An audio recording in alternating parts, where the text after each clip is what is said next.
Welcome to Foxhole Symphony, a podcast about the transformational value of men in authentic community. In our Foxhole, men are equipped to build relationships that foster belonging, accountability, and growth.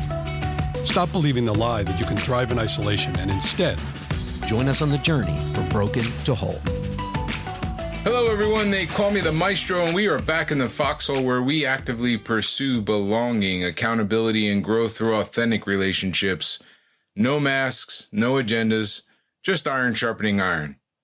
Today, Steve and Mark are ready for action. They are making a list and checking it twice, and we're all going to find out who really paid the price. Get your favorite notes app open, and let's jump in. The LZ's hot. Here we go. Hey, welcome back to the Foxhole Symphony podcast. I am Mark, and here is my friend, Sarge. Hey. What's happening? Lots. We've already done counseling for an hour. So That's really why we do this. You know the episode why we do this, episode 49?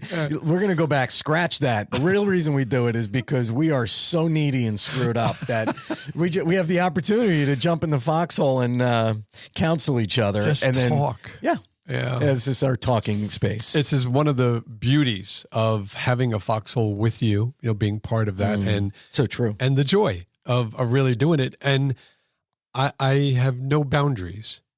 I'm sure I have some, but I have no predisposed boundaries in my conversations with you. Yeah. You're one of the few people in my life. It's like my head is like a gumball machine. Yeah. You just turn the knob and stuff comes flying out. And isn't it freeing? It is. You don't have to.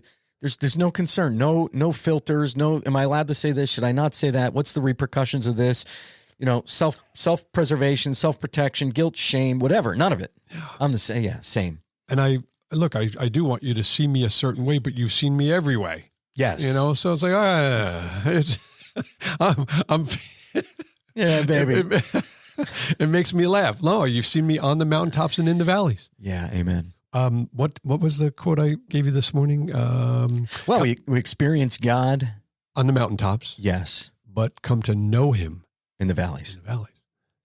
Yeah. That's a ponderer right there. Yeah. I love that because we recently, in Wrecking Balls, we were talking a little bit about that. Yep.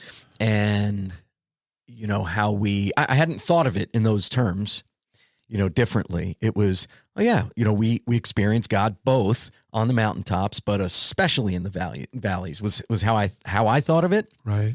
But that quote really does bring it home, right? We experience him on the mountaintops, like, wow, look what God did, right? But yeah, we really get to know his character in the valleys. And it is a beautiful thing. And we've both experienced that. It is great. And I can remember a time in my faith journey where I was just mountaintop hopping. Whee! Can you just picture like it? Super Mario? Yeah. I don't play it. Yeah. Yes, but I think it's because my faith was a mile wide and an inch deep, to be brutally honest. And it was just great. Because I would go at Southridge, I'd go from event to event. Activity. Right. Activity. Well, I think at that time, though, I remember that. I was doing the same. I think we were doing it together. We did a lot. And it was like, well, where's God moving next? Yep. Let's go there, and go on a weekend.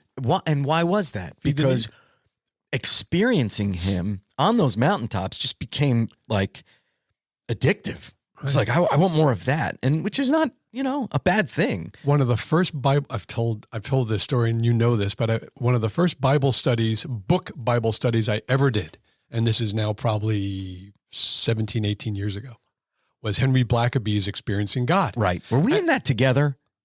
Well, maybe not. I think you had done it and told me about it, and I was like, I got to do that. And I went and did it, which is par for the course. No. Well, it had a book in it, and I knew you didn't like books. No, but it was a workbook. It was. It wasn't just a reader. Right. But today, 18 years later, what I've distilled that book down to is, if you're looking to get closer to God, stop inviting him into my life. Go see where he's at work and go there. Yeah. So I did. Right. I was being loyal. Right. The book Henry said, find God. So I went on a quest to find my God. Right. And I found him at Feed the Need. I found him at the coat drive. I found him at Toys for, on the mission trips. Right. Right. Go to here, go to Mexico. Where do you want to go? So that was, yes. I mean, and I'm smiling now because I haven't thought about this. And this is like Sav. Remember our friend Sav? Yes. This is just feeding my soul right now because I need this. I need to remember those times because it was simpler. The truth is, it's a simpler walk when you're like, but hey guys, let's go pick, a corn and bring it to Jersey City and hand it out to people. Yeah. I love that. Yeah. It's like, let's see, got gas in the truck, got the back cleaned out. I can have room for the stuff, water for the guys, off to Jersey City, smile at the people, hand a few ears of corn, right? Oh, yes. Life is easier. Yeah.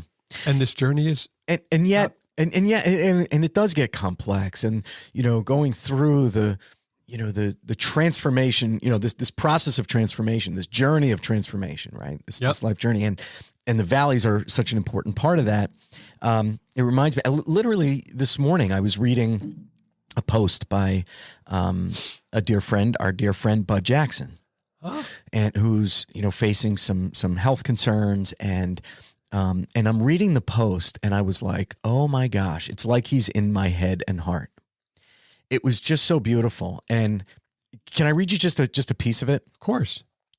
He says, as I go to rest tonight, I feel compelled to express a wonderful, enriching reality that by means of faith can be known, felt, and lived out in those who've come to know, trust, and follow Yeshua HaMashiach.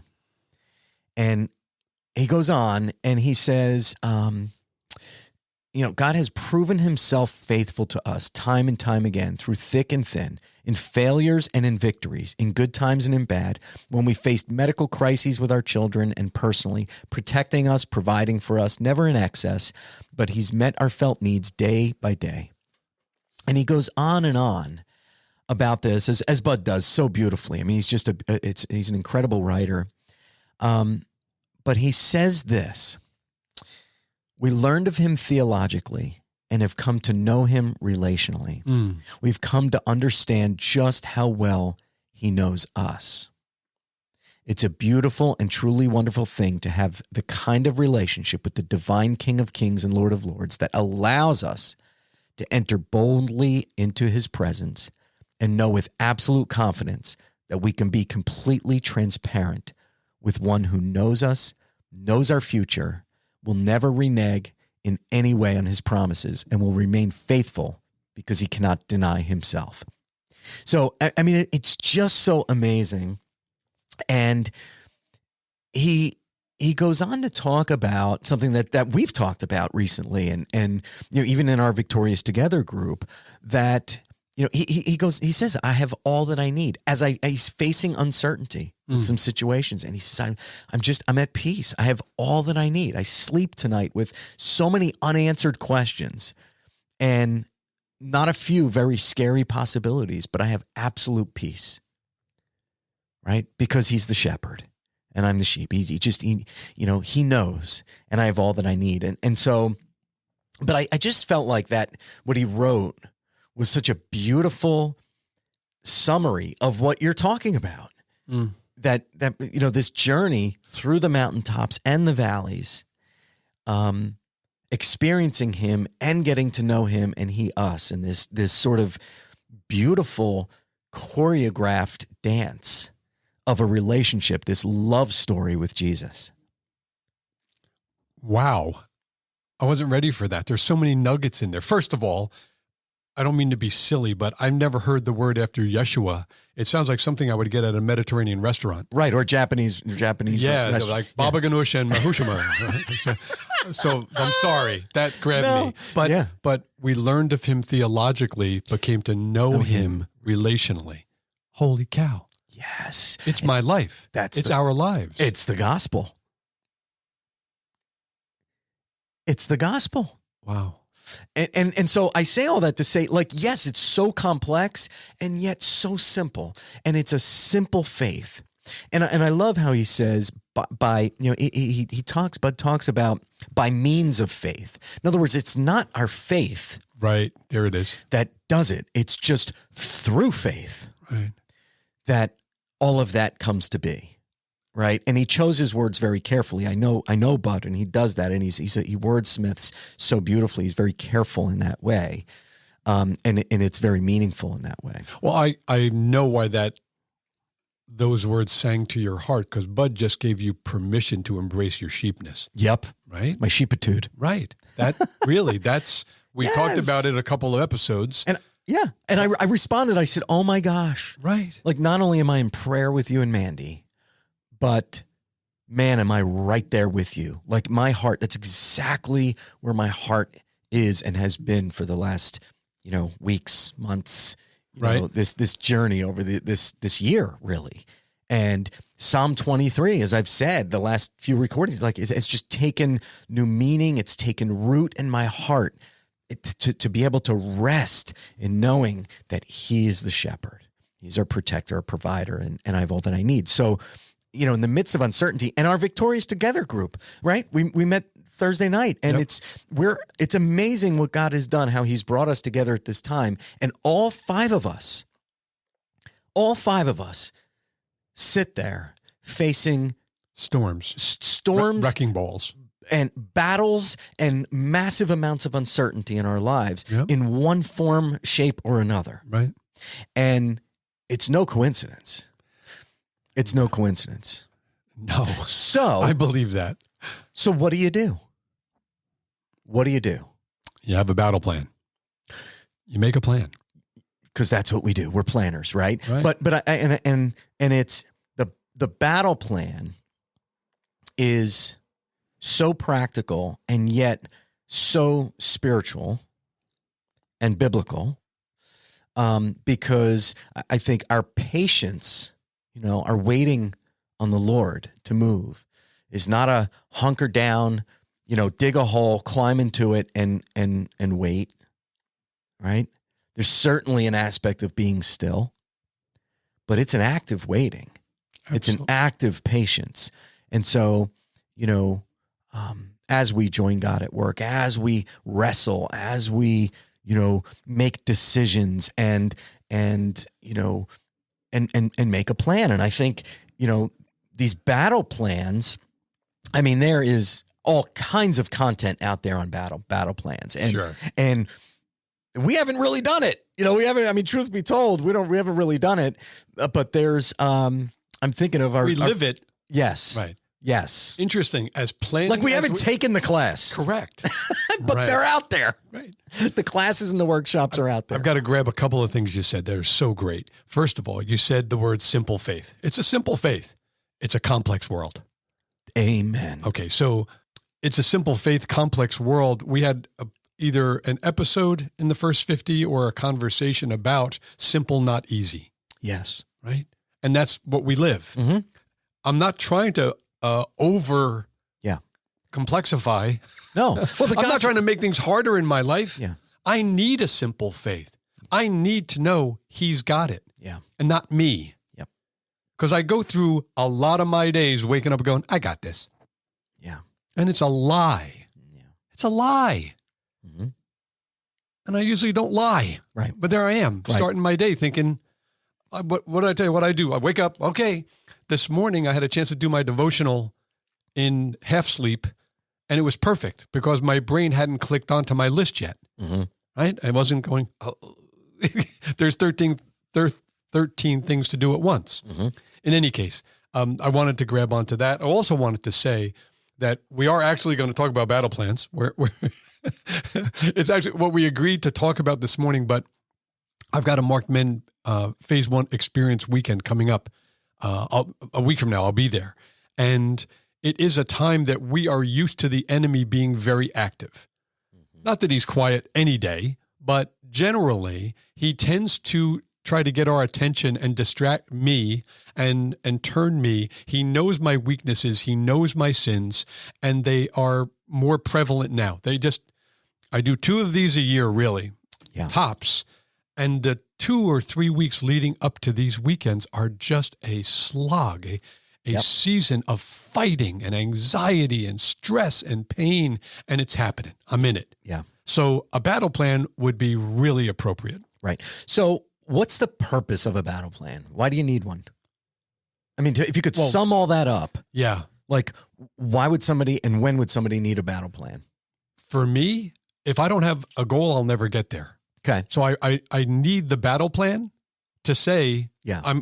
these are the steps I'm taking. If this is a real fight, and I believe it is, Yes. then I'm going to put these things into effect, and I need brothers around me to do it. Yeah. So I see it two ways, right? I see the sort of like, prescriptive or preventative battle plan, Yep. right? Like we should always have a battle plan.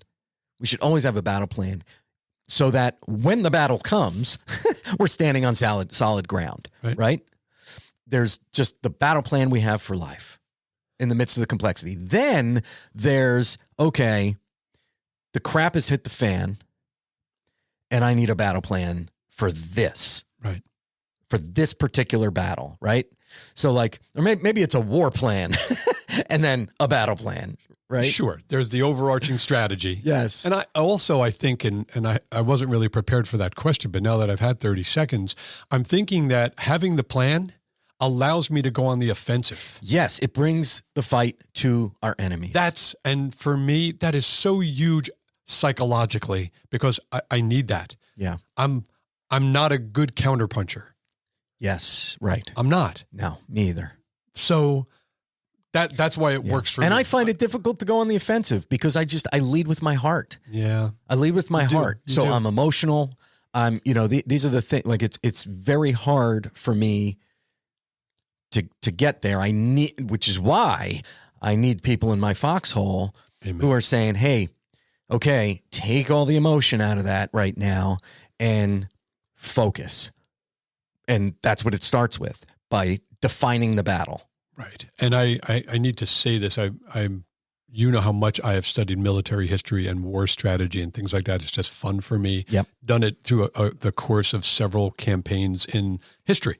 And the greatest generals of all time, the greatest battle plan developers in the world didn't win every battle. Yeah. Right. They often won the wars, right? But didn't. So I just want to say that there are going to be victories and defeats in this. I want to have realistic expectations of the plan. Telling your brothers and having accountability will allow them to pour into me. You will pour into me. If I say, hey, I'm making a right, and you're like, whoa, time. Either there's a yield there, a stop, or you might want to go left. I trust you guys to do that. The V2G gang will help me. Mm-hmm. It's not just about accountability, having you around me, which is important, but celebrating victories, learning from defeats, keeping that plan active and current is as important as anything else I do. Yeah. So shout out to Justin Camp, who we've talked a lot about, Gather Ministries, the Wire Devotional for Flag Men, Messages, all of these resources. If you're not checking out his resources, you really should. And we would strongly encourage that. And with his wife, Jennifer, as well, there are all kinds of resources. Absolutely. And by the way, the book Rescue is an absolute must read for men in community. Yeah. If you're in an authentic community, get the book Rescue. Yeah. Now, because Mark and I are we like to make lists and check the boxes. We're going to give you the 7 steps, right? Okay. Here's the 7. I mean, I really think we should go there. Like we try to avoid it, but let's just be who we are in Christ and list 7 practical steps today. And we can peel the onion in any step we want to in the next 15 minutes. Perfect. Fair enough? Fair enough. Okay. So step 1, I already mentioned, and that is define the battle. Right. Right? Define the battle. What are you trying to win? Yeah. Right. What is it? What's the goal? What is it you're trying to finally overcome? Right. Defeat. Right? Is it a sin battle? Is it a relational battle? Right? Finance, spiritual, physical, mental. Right. What's going on?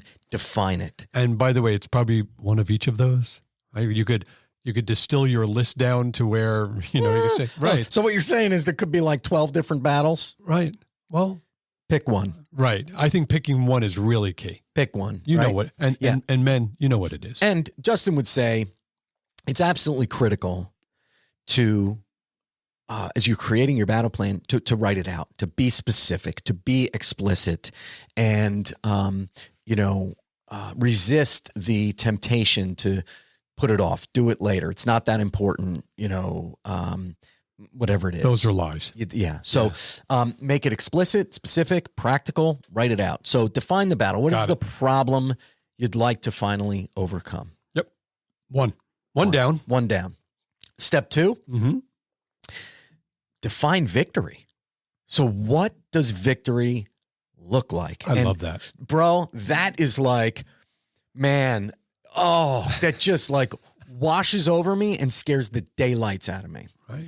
Because that's kind of where the rubber meets the road. I mean, once you define, it's like, and sometimes it's, I shouldn't say easy, but simple. But the scary part is it might seem like an utter impossibility. And we allow that. For me, the enemy starts working on me immediately when I set that goal. Yeah. You're not going to do that. There's no way. That's impossible. Right. You won't tell your wife that. That's not real. Yeah. Right. You can't say that to your coworkers. Right. Right. You'll never save that much money. What would happen if you got that, if you had victory, then what? Right. Yeah. You can't run that triathlon. Or it'll only last a moment. You'll have momentary victory, but then, no, it's not permanent. Ankles. It's not permanent victory. Right. It's not, you're not really winning the battle. Right. I'll give you this one, but the next one. Right. That was my devil voice. How was that? That was scary. Thank you. By the way, at work, one of the things I started doing a few years ago, and I must have read it somewhere because we always go into sales pursuits asking what does success look like? Yeah. What's that look like? Right. Like how are we? And it's part of my banging on people's heads. If you don't set a target, sure, you'll never hit it. Yep.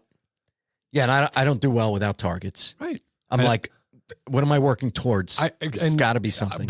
And I know for me, it's because I'm at the stage in my career where I'm not into self-preservation and job security. So those aren't key goals of mine. Right. So camp there for a second. Okay. Pun intended, Justin.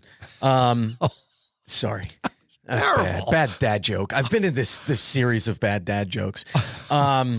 Yeah. Speaking of which, no. What do you call a fake spaghetti? What? An impasta. Leave that in, Chris. No, that's gold. No, that's gold. Okay, wait. Getting back to the battle plan. So it's always an adventure with Sarge. Exactly. Yeah. So my family says. I know. Defining the victory. Here's the biggest obstacle to me defining the victory. When I finally do think about what is it that I ultimately want, the obstacle is I rarely feel worthy of the victory. I am my own worst enemy. I am the biggest obstacle there. My own, self-worth or value or, whatever. It's like, I don't deserve that. Right. And that's just a lie from the enemy. Absolutely. And it's born from, for me, not trusting a big God to do big things. Right. Yep. I know that may sound overly simple, but I often don't ask for big things or set big goals because I don't trust my big God. Shout out Bob Goff, dream big. We dream big. Well, that's right. And I'm like, I can't do this. I can dream big for others. I can dream big for others, man. I could cast big vision and get after it. And even by God's grace, galvanize the people to go achieve it. But for me, totally different story. Get it. All right. Step 3. Lay of the land. Right. What's it look like on your playing field? Yeah. What are the factors? What are the external factors contributing to the problem, right? That need to be overcome. What's happening? What is happening in our midst? What are the circumstances? What are all the layers? What are all the factors? Write it down because talk about spaghetti. That is just a messy, sticky ball of spaghetti. Like overcooked. Trying to pull it apart and it's just going, get clear. What are the factors? What are the circumstances? And I'll give you an example. If you have an addictive personality, one of the external factors could be like you drink. There's a liquor store on every corner, right? There's access to it. If you have a porn issue and you have any digital Wi-Fi connectivity in your life, there's access to the thing that hurts you. Sure. And just keep going. Yeah. Now, those are practical external factors that are there. The temptation is in front of you in many cases that are roadblocks.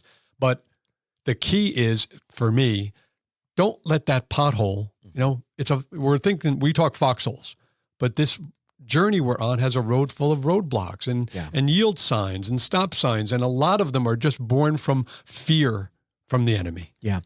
Or job, career, business, related, right? There's relational aspects at work. There's relational aspects outside of work. There's family, our family needs, cares, wants, desires, need, whatever. There's practical business aspects. There's leadership aspects. There's spiritual components. There's, values alignment. There's, all these different things that need to be thought of and really wrestled through. Right. Yep. So, lay of the land. Quattro. So quattro, step 4, points of weakness. Points of weakness. What are the aspects of your lifestyle, right, that contribute to the problem? Yep. So, this just requires self-reflection. I was just going to say, it requires time in the mirror. Yep. So, or for me with you, it requires some of you being honest with me, and vice versa. And we've been getting a lot of that. Oh. Thank God it's not hurtful, right? It's just it does come across as love, but it is. It's edgy though. It is. It challenges the strength of the relationship. Yes, and again, the foxhole, the whatever that group is, your that trusted group, Victorious Together, or, others, Band of Brothers, and even another aspect, like if you're a business leader, do you have, if you're a CEO, and it's lonely, like the curse of the CEO loneliness, and if you don't have a group of trusted CEOs, and if you're a Christian CEO or a pastor, right? Remember we talked to Rob about this? Yes, Rob Chificoyle? Yes. Didn't he write a book?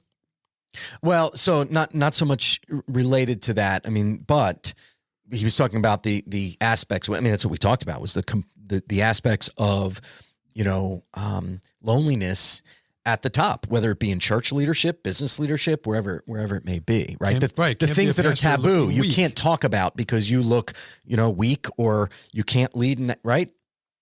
Like, how authentic can you be? Well, you better have a foxhole. You better have a group of trusted people that you can hear from. And it a lot of it comes back to the points of weakness. What do I need to own here? What are the aspects of my life, my leadership, or lack thereof, whether it be my family, a ministry, business, team, my kids, what is it? Yep. I need that. I need to know where I need to grow and develop. Absolutely. By the way, it reminds me of talking to Pastor Nathan from Southridge when I came back from my P1 in 2011. And I was like, you got to go. You need to go do this. Our friendship had some years in it at that point, and I felt compelled. And I remember him being like, no. And it took me years to understand why he couldn't do that, why he couldn't expose that in that environment. There are other environments for pastors to have that type of moment, but I was flying out of my P1, right? Talking about mountaintop. But what this makes me think about is that conversation. There's two things, right? Like for Rob, Kruver, he was like, listen, I've done every retreat under the sun. No, this is not a retreat, right? And for others, it's, oh no, that's way too vulnerable or transparent, or which is why Mark Men has weekends just for pastors, exactly, who get to go together and leave their pastor hat at the door, but have that common role in ministry that is, significant. Right. But they each have very similar external factors. They do. Impacting their battle plan. Absolutely. Got it. Okay. All right. Step 5 is the plan of attack. So here you go. Now we're strategizing, right? These are the strategies. So how will you either counter or minimize or eliminate the external factors and the contributing aspects of your lifestyle. So both the lay of the land and the points of weakness. So how are you going to do it? What are the strategies? What's it look like? List it out. Write it down. Write it down. And show it to someone. Yep. Really? Absolutely. Get an editor. Yeah. Humble yourself. Yep. Write down your plan. Leave it double spaced. Really? Yeah. Now These are the practical things I do. The thing about the plan of attack is that's where I typically go. So when it comes to a battle plan, I'm like, okay, what's the plan of attack? I get right into strategy mode because that's who I am, right? Like, so, okay, let's just start strategizing without doing the first 4 steps. And so, that's again, another pitfall, which is why this is so helpful to go step by step. It's like, no. The steps before inform the strategies. Yeah. This is so making me think of Lencioni and Widget. Yes. Right? Because you and I jump right into I, and E. I'm galvanizing. I'm landing the plane. Right. Wait a minute. Yeah. We need the wonder and invention guys, right? Yeah. Or the discernment. They're going, no. Don't do that so fast. Wait a minute. And therein lies your personal editor. You are one of those people in my life where I say, this is how I'm feeling, and you will tell me the balls truth. Or this is what I think I should do. And Right. you're like, let's just be still for a bit. Yeah. Breathe. Or I love this. I have one of my mentors, Marty, who's like, well, what have you been hearing from God? And I'm like, no, rubbish. That question just like twists my... And it stops you. It does. And I'm like, thank you. Yeah. Slow down, pray, listen. I know Stop strategizing. You're really looking forward to going away. Yeah. And I'm imagining you walking on your beach alone in the morning doing what Marty said. Mm-hmm. So remember that when you're walking. Well, it's so funny. So text Marty. We've got thank you. this dog and puppy, right? And so this morning I'm having coffee with Christina and I'm like, hey, quick question. Because we're in puppyhood still, right? We're like 6, months into this. And my morning routine has been totally upended as a result of this because I'm just trying to care well, not just for the puppy, but for my wife. Because once somebody's up, that's it. That's it. And so now it requires all this stuff. So my morning routine brings me, but so I say to her, hey, this trip we're taking, which is a working trip, like I'm going to be working, but the gift is the morning time, right? To like my routine, my time with God, being still, because it's just got to be structured. And I say, like, what is this going to look like for us? Because I am going to be getting up, sub 6 o'clock to go do the thing that I do, which is sit in the darkness with Jesus on the beach, for upwards of an hour or more, as I await the sunrise. Like that is just life-giving. And I need to do that to hear from him. And she's like, that's awesome. Just take him with you. And I'm like, womp, womp, womp. I'm like, no. I don't think, wait a minute. I saw it differently. Can we talk about this? So anyway, yeah, it's you and Juno may have a little sunrise. So I event. need a battle plan. Okay. I have to the problem I'd like to finally overcome. I love Start it. at the beginning. All right, that's very practical. Thank you for bringing it back to the battle plan. Yes. All right. So you have the strategies, right? The plan of attack. The cinque. Yes. Step 6. Sources of strength. Sette. Yes. How are you going to stay connected to God and community? So I just touched on this, right? Yes. How are you going to stay connected? What's your source of strength? Because once you have the strategies, boy, the guys like you and me just go, I got this. And that right? And lie. Power through and go, okay, now that God's shown us the strategies, I'll take it from here. Yeah. Right. And wrong. So again, hence my time on the beach. Right. We are not saying that you, sir, are not capable. You are not learned. You are not prepared. You are not strong enough. You are not successful. You are. Yep. Listeners, you are all of those things. I am telling you, bring all those gifts, bring somebody alongside you, bring 2 men alongside you as you do this. Your sources of strength are the Bible, Yeah. right? The word, but it's also men around you. Yeah. It's men with common interests and goals around you. Yeah. That those will fortify you and sustain you when the enemy gets extra busy. It's happening in my life to me now, heading into the phase 1 experience. Yeah. And I can't get enough of V2G and Band of Brothers right now. Yeah. It's so interesting that this is step 6, because really it could be step 1, right? Sure. Step pre. This is like pre, like Embryonic phase. Seek God, abide in me, and then get started with the battle, right? Yeah. To even be able to define the battle. And that, like, we kind of assume that this is all bathed in prayer, but it's worth saying that before you even get started with the battle plan, it's like bringing this to the foot of the cross is so critical. Absolutely. But then in step 6, I think it's step 6 because of where it lands, right, in the plan, which is after the strategies. It's just we can get back to our own strength. But it's John 15:5. He's the vine, we're the branches, abiding in him, staying connected, right, to him and to the people in our foxhole is so critical. Last step 7. Proverbs 17:17. What is that? A friend is always loyal, and a brother is born to help in time of need. Yeah. Brothers in arms. Step 7, brothers in arms, right? Or sisters in arms. Brothers or sisters in arms. Whom are you going to tell about the plan? Keep them updated as to both the victories and the defeats. Who are you going to invite in for support? Prayer support, right? Sounding board support, emotional support, relational support, practical, whatever it might look like, financial support, whatever. Absolutely. Right? Who are you going to tell? Who are you going to bring in to the mix? Who are those trusted people? I need to talk about defeats for a minute. I'm going to bring up 2 war movies. You'll know one, but not the other. One is Patton with George C. Scott, and the other is Hamburger Hill. Both are great. Each one, there are things that happened in those movies that'll remind men, if you have a heart, to understand battle, you want to be on the winning side. Patton had one of his many repeatable phrases was he would always tell his superiors, who in this case was usually Omar Bradley or Dwight Eisenhower, that he hated to pay for the same ground twice. Right? He goes, wow. I don't step back. No. I might pivot, right? I might come around the side, but I don't go backwards.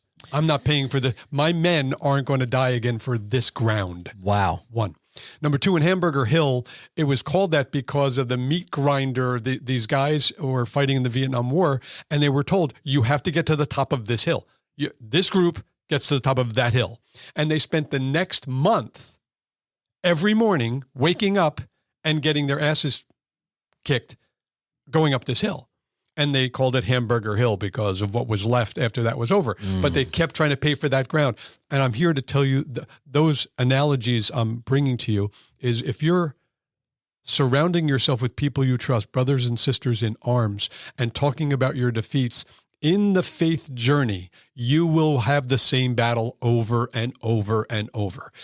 For me, it's very rare that you claim victory, and it's victory for life. Yeah. Over something.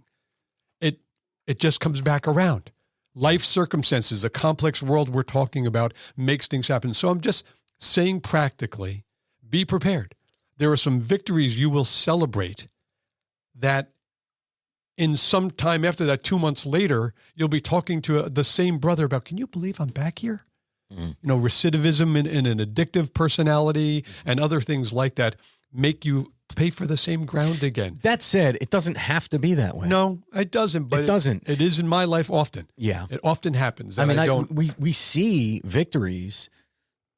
You see them both. You see the victories and the defeats. It could be. And so I love that. And you know what? Like, I'm choosing to be Patton and draw the line in the sand and say, I refuse to pay for that again. And that's what we all pray for. Absolutely. This battle addict is who says, I'm never going to have a drink again. I'm not going back there. Right. And plenty of people, by God's grace, do that. And there's a battle plan, right? Again, I think a lot of it is, on my own strength, we're going to be destined for failure if we try to do this. That we know. If we don't have the battle plan and we just decide we're going to do this on our own strength, you're pretty much destined for failure, right? It just doesn't work. No. And so you've got, the likelihood of success is just exponentially higher, right? With a battle plan. And that's why we're talking about it. And there's Justin's 7 steps are essential. The most important part for me that I've learned is I got this, I can do this alone. I can cave up, episode 3 way back then and get this done. It's a lie. Yeah. I've said it now 3 or 4 times in this episode alone, and I'm going to give voice to that soon to a group of men and talk about some of the lies and truths I've learned in my faith journey. And doing this alone is not possible. Yeah. That's not a maybe. It's, you need brothers in your foxhole. You need your authentic community, whatever it's called. Mm-hmm. For you and I, it's called things like Victorious Together and Marked Men and Band of Brothers. And for Haynes and his gang in the barn, right? Yeah, They baby. got theirs. Barn Brothers. And our brothers down in Florida with Brian. Yeah. Right? Oh, yeah. Priority 1, Fight Camp. Right. Or Fight Club, rather. Right. Tons, right? Tons of resources. There's no excuses Exactly. to not be connected to it. One of these communities. This is one of the more practical, valuable episodes we've ever done in terms of helping men. I agree. Yeah. Maybe we do it more, unless we hear from listeners that was just a waste of time. Right. But we don't think it was. Well, this was fun, and I just love the practical nature of it, as I know you do, right? Yes. Oh. Yeah, give me 7 steps to follow. Beautiful. Even if I only get 5. Right. I can't wait to go home and review this with my wife as we talk about the dog. I can't wait to hear that story either. Oh, man. Well, if you enjoyed this, if you like our podcast, please, first of all, make sure that you're sharing it with folks that you can. If you're interested in supporting our podcast, please consider that as well prayerfully. It's a blessing to do this with you, bro. Love it. Same here. Love you, man. And thank you for listening. Appreciate all of you. And we'll see where God continues to bring this, meager offering, right, of two pennies that we give to God. Peace. This one hits close to home for me. The last year of my life has been extremely challenging, the most challenging I have ever experienced. But because I have made a purposeful effort to lean into the God I have experienced on the mountaintops, and I continue to trust in His plans and His timing, I have come to know Him in the valley, and He is good. I can't say that going through this process without the men in my foxhole would have been impossible, because we all know that God can do what He chooses to do. But I believe authentic relationships are part of His plan, and so He uses them to teach us and guide us, correct us, encourage us, and challenge us. It becomes a powerful and dynamic tool to help us create and execute our battle plans. Ultimately, His love and power are magnified in and through us, as we all glorify the one true Commander-in-Chief. Lord, please continue to use this podcast to impact the lives of all who listen. I ask that you would bring hope and healing to each and every one of them, Lord. Meet them right where they are and reveal yourself to them like only you can do. In Jesus' name, amen. If you enjoyed today's episode, please share it and invite others to the Foxhole. You can find us wherever you download your favorite podcast. Be sure to subscribe so you know when new episodes drop, and please rate us and comment there too, as it'll help us get found by others who could benefit. Find, follow, and like us on your go-to social media networks by searching Foxhole Symphony, or visit foxholesymphony.com to make it super easy to find us. Drop us a line with feedback, questions, topic requests, who knows? Maybe you'll be a guest on a future episode. In the meantime, prepare to move, embrace discomfort, and just be you.